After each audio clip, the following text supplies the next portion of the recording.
Assalamualaikum warahmatullahi wabarakatuh. Waalaikumsalam warahmatullahi wabarakatuh. Selamat pagi, salam sejahtera untuk kita semua. Yang terhormat Bapak Ilyas SIP MSc, yang kami hormati Ibu Sri Ismunar Miningsih SOS MM, yang kita banggakan Saudara Abdul Rohim. Puji dan syukur marilah senantiasa kita haturkan kehadirat Allah Subhanahu wa taala, Tuhan yang Maha Esa, atas segenap nikmat dan juga karunia-Nya, sehingga pada pagi yang berbahagia ini kita semua senantiasa diberikan keberkahan berupa nikmat sehat dan juga kesempatan untuk dapat mengikuti seminar rancangan aktualisasi peserta pelatihan dasar calon pegawai negeri sipil golongan 3 angkatan 17 kelompok 2 yang diselenggarakan secara virtual pada hari ini, Kamis tanggal 1 Juli tahun 2021. Baik, Bapak dan Ibu yang kami hormati, pada kesempatan ini telah hadir beliau selaku penguji, Bapak Ilyas, SIP MSc. Beliau adalah Widya Iswara pada BPSDM Kabupaten Sukabumi. Dan izin untuk memperkenalkan diri, saya Mila Anggreni, Widya Iswara di BPSDM Kementerian Dalam Negeri Regional Yogyakarta, selaku coach sekaligus moderator. Baik, untuk kesempatan yang pertama, dipersilakan kepada Mas Abdul Rohim untuk mempresentasikan rancangan aktualisasinya. Karena materi telah diterima secara lengkap oleh penguji, sehingga saat presentasi penyelenggara diminta untuk mempresentasikan kegiatan, kemudian outputnya langsung pada timeline kegiatan. Begitu nggih, Mas Abdul? Monggo, silahkan.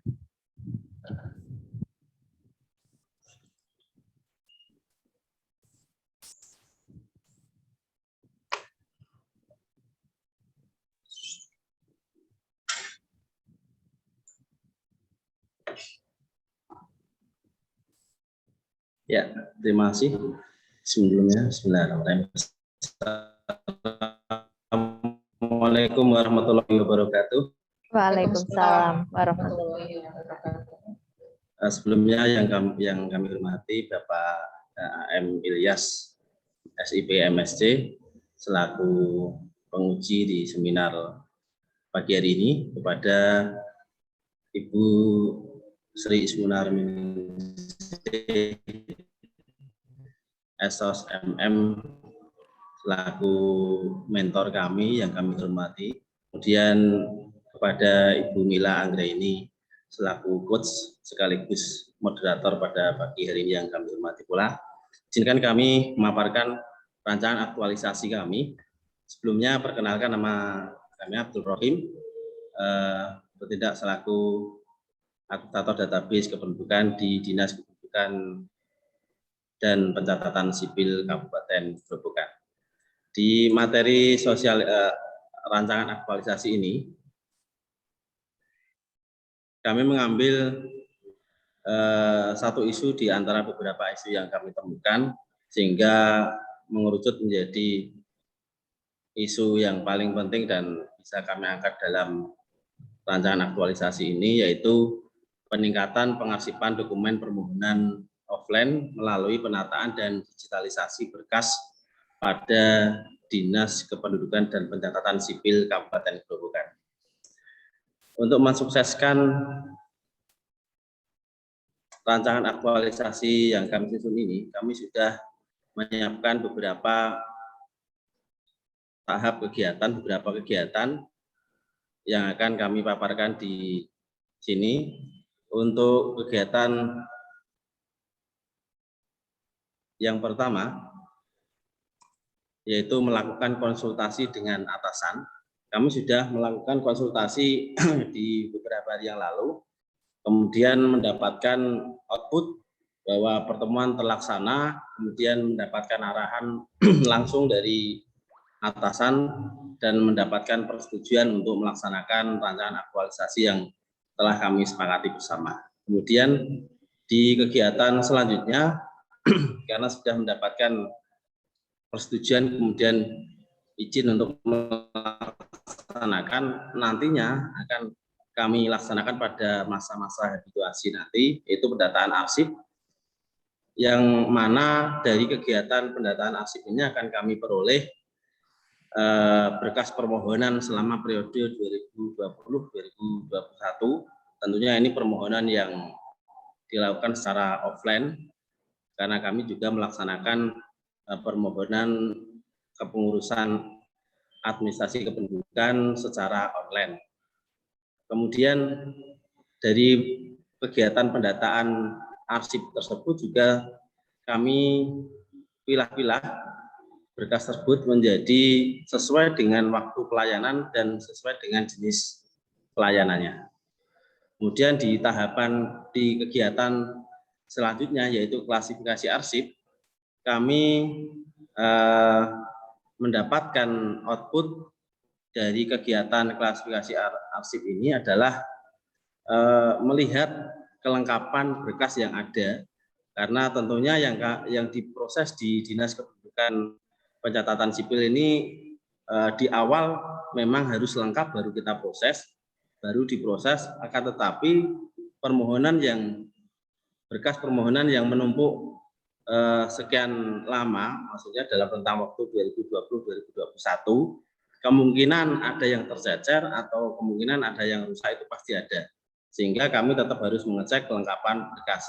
Untuk yang lengkap akan kami digitalisasikan, yang belum lengkap akan kami sisihkan, akan kami sendirikan sesuai dengan waktu permohonan dan jenis layanannya. Kemudian di kegiatan selanjutnya yaitu penginputan dan arsip ke Google Drive. Kami nanti akan merencanakan kegiatan scanner karena sudah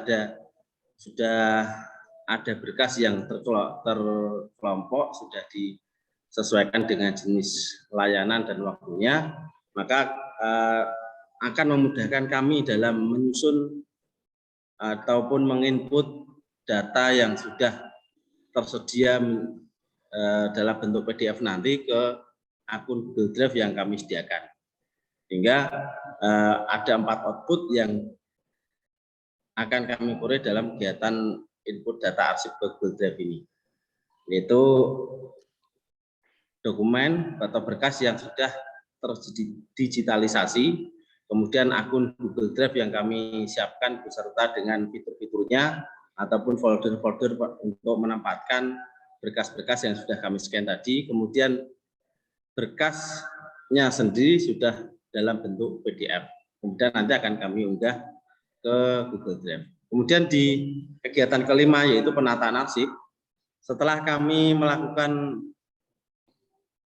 digitalisasi, menyeken berkas-berkas permohonan offline tadi, maka akan kami tata berkas tersebut sesuai dengan kelompok waktu pelaksanaan permohonan, kemudian sesuai dengan jenis pelayanannya juga, sehingga tertata rapi baik secara fisiknya maupun secara digitalnya. Kemudian untuk kegiatan selanjutnya, di samping penataan arsip tadi, setelah penataan arsip kami akan melakukan sosialisasi penyimpanan arsip menggunakan Google Drive ini kepada petugas-petugas yang terkait di dalamnya.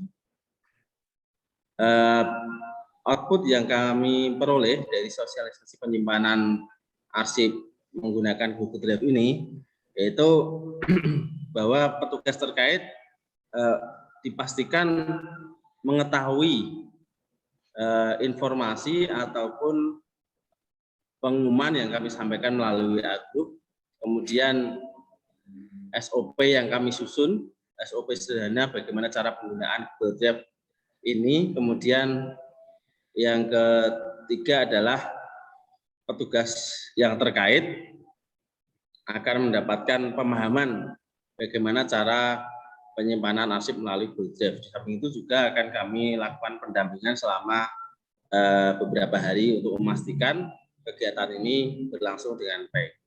Kemudian di kegiatan yang terakhir yaitu evaluasi dan penyusunan laporan aktualisasi akan kami dapatkan nantinya yaitu arsip sudah dipastikan terupload di Google Drive, kemudian tentunya program ini akan berjalan dan tidaknya sukses dan tidaknya perlu juga tanggapan atau respon dari petugas terkait yang melaksanakan penyimpanan arsip nanti, sehingga kami perlu adanya kuesioner Kemudian di kegiatan yang terakhir, di output yang terakhir kami nanti akan melaporkan hasil aktualisasi ini.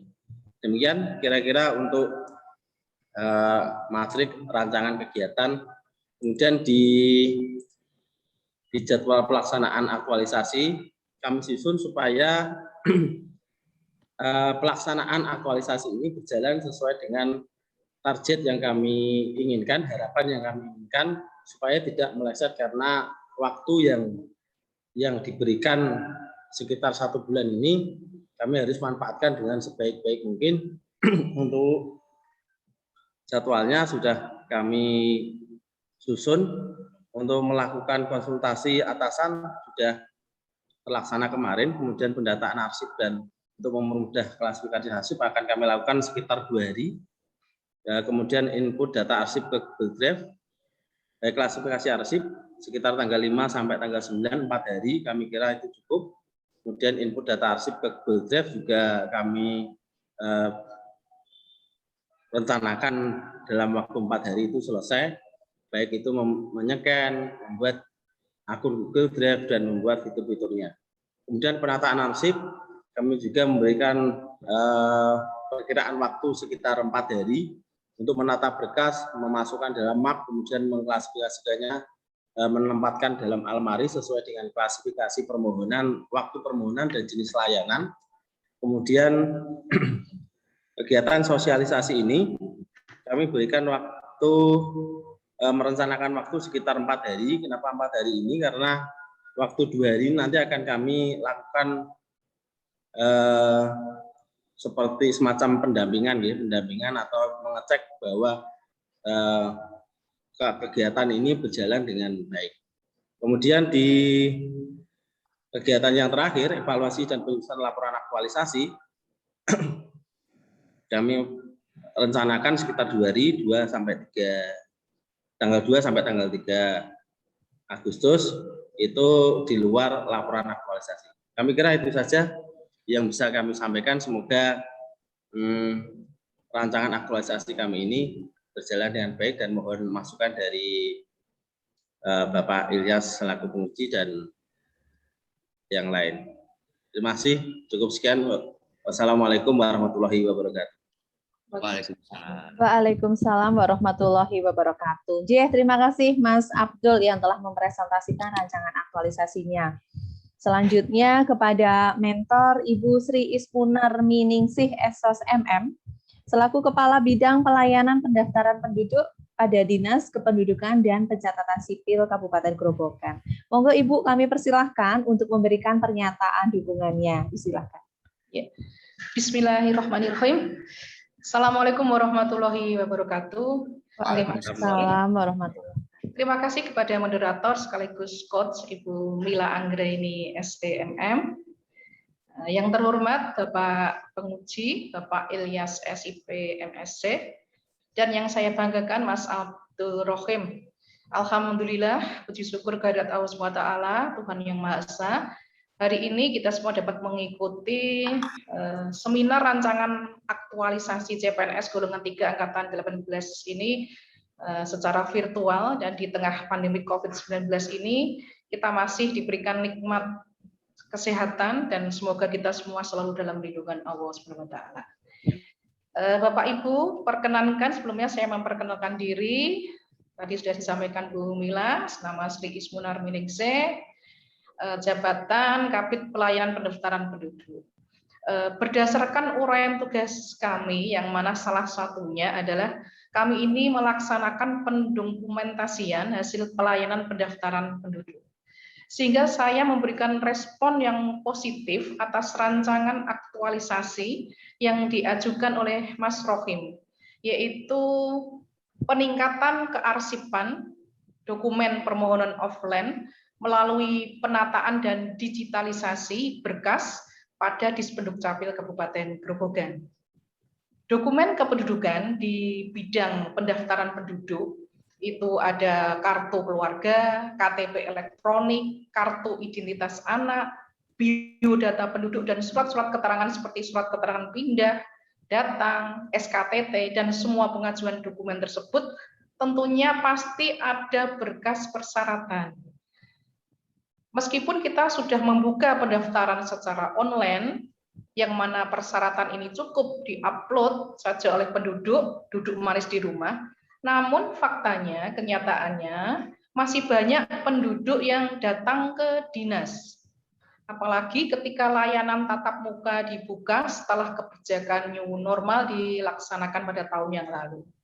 Sehingga ada beberapa penduduk yang berkasnya, berkas arsipnya, belum tersimpan secara digital. Oleh karena itu, saya sangat-sangat mendukung penuh rencana aktualisasi yang akan dilaksanakan oleh Mas Rohim, yang mana merubah berkas-berkas yang menumpuk menjadi arsip digital. Apalagi sekarang ini sudah eranya era digitalisasi. Dukcapil Go Digital juga sudah dicanangkan oleh Ditjen Dukcapil Kementerian Dalam Negeri dengan penerapan tanda tangan elektronik pada dokumen kependudukan. Juga penerapan cetak dokumen dengan menggunakan kertas putih sehingga pemohon bisa cetak mandiri. Sehingga tentunya untuk pendokumentasian hasil pelayanan ini tentunya kita perlu untuk dilakukan digitalisasi. Karena dengan digitalisasi arsip tidak hanya menghemat ruang, namun juga akan memberikan kemudahan saat pencarian arsip tertentu. Selain itu juga terjaga tidak akan lapuk, hilang ataupun rusak. Jadi saya sangat-sangat mendukung rancangan aktualisasi ini dan semoga segera dapat dilaksanakan dan berhasil dengan baik. Juga terima kasih, semoga juga didukung oleh coach ya, didukung oleh coach dan arahannya. Semoga terlaksananya aktualisasi berkas ini membawa dokumen arsip di Disduk Capil khususnya untuk layanan pendaftaran penduduk menjadi lebih rapi dan lebih baik. Sekian dari kami, semoga kita selalu dalam keadaan sehat. Akhir kata, wassalamualaikum warahmatullahi wabarakatuh. Waalaikumsalam warahmatullahi wabarakatuh. Terima kasih Bu Sri atas pernyataan dukungan yang telah disampaikan. Dan selanjutnya kepada penguji Bapak Ilyas, kami mohonkan masukan dan juga sarannya Bapak. Monggo disilakan. Baik, terima kasih. Assalamualaikum warahmatullahi wabarakatuh. Waalaikumsalam warahmatullahi wabarakatuh. Saya hormati Ibu Sri Ismunarminingsih SOS MM, Ibu Kepala Bidang Pelayanan Pendaftaran Penduduk. Kemudian Mbak Mila Anggraini STMM selaku coach dan Mas Abdul Rohim ya. Yang pertama saya apresiasi ya, Mas Abdul Rohim itu baru 6 bulan ya kerja Mas. Sebelumnya di mana Pak? Sebelumnya saya ngajar di sekolah di madrasah. Di Grobogan juga? Bukan, di Demak Pak. Oh di Demak ya. Baik. Jadi ikut PNS kemudian penempatan di Grobogan ya. Iya, Pak. Jadi setelah 6 bulan bekerja ketemu masalah ternyata arsipnya tidak lengkap. Nah, ini kan tidak rapi kemudian mencoba mengangkat melalui mau disimpan di Google Drive ya. Kenapa milihnya Google Drive Mas? Karena kami anggap dalam waktu 1 bulan yang disediakan dari BPSDM ini memungkinkan kami untuk mengambil isu atau memberikan pemecahan isu yang sesederhana mungkin, akan tetapi dalam pelaksanaannya sangat bermanfaat dan mudah dijalankan oleh pihak-pihak terkait seperti petugas yang melakukan pengarsipan dan lain sebagainya. Sehingga pertimbangan waktu dan pengguna itu menjadi dasar kami memutuskan penggunaan Google Drive. Ya. Google Drive-nya yang berbayar atau gratisan, Mas? Untuk saat ini kami pakai yang gratis, Pak. Ya. Nggak takut datanya diambil sama pihak Google? Semua ada data di situ? Jadi untuk kedepannya, bila mana kami aktualisasi ini berjalan dan terus dipakai di Dinas Kependudukan catatan sipil, tentu kan kami akan memikirkan berkaitan dengan keamanan data yang kami simpan di Google Drive tersebut. Ya, baik.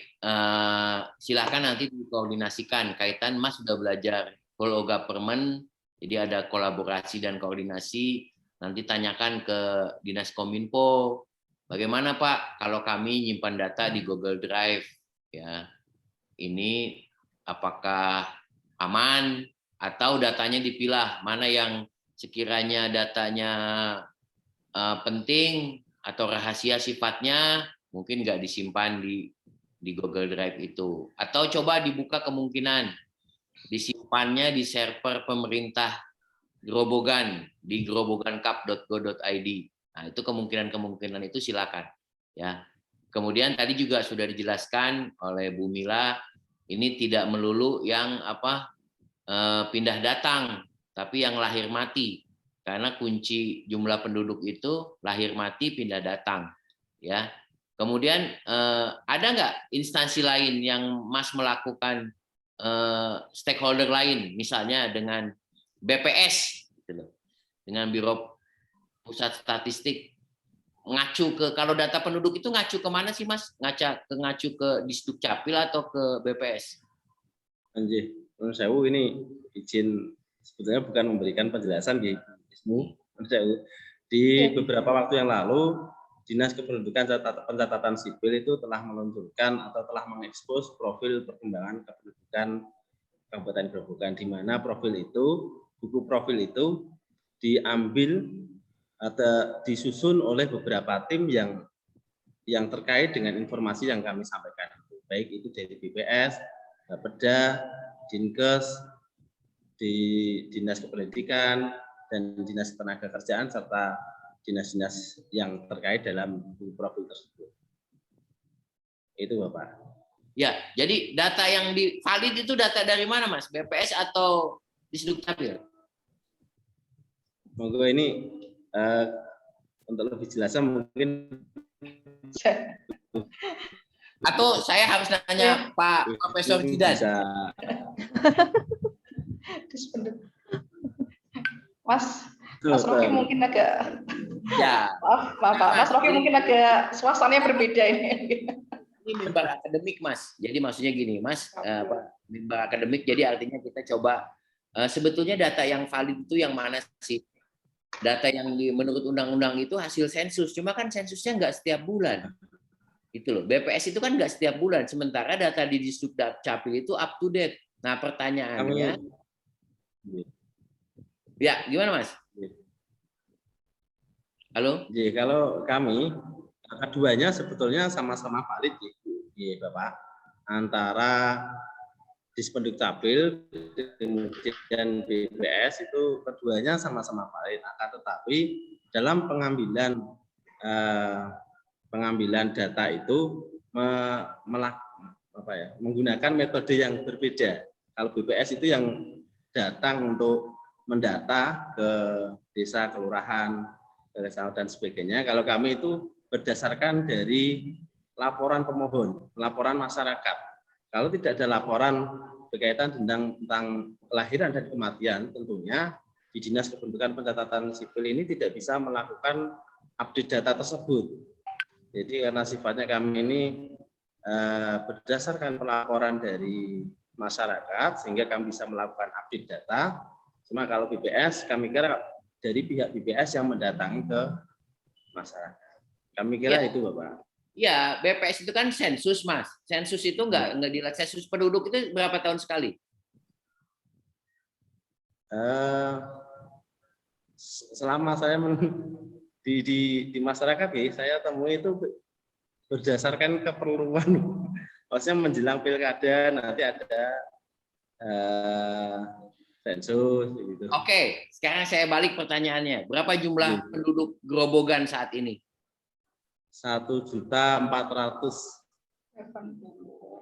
Laki-lakinya berapa?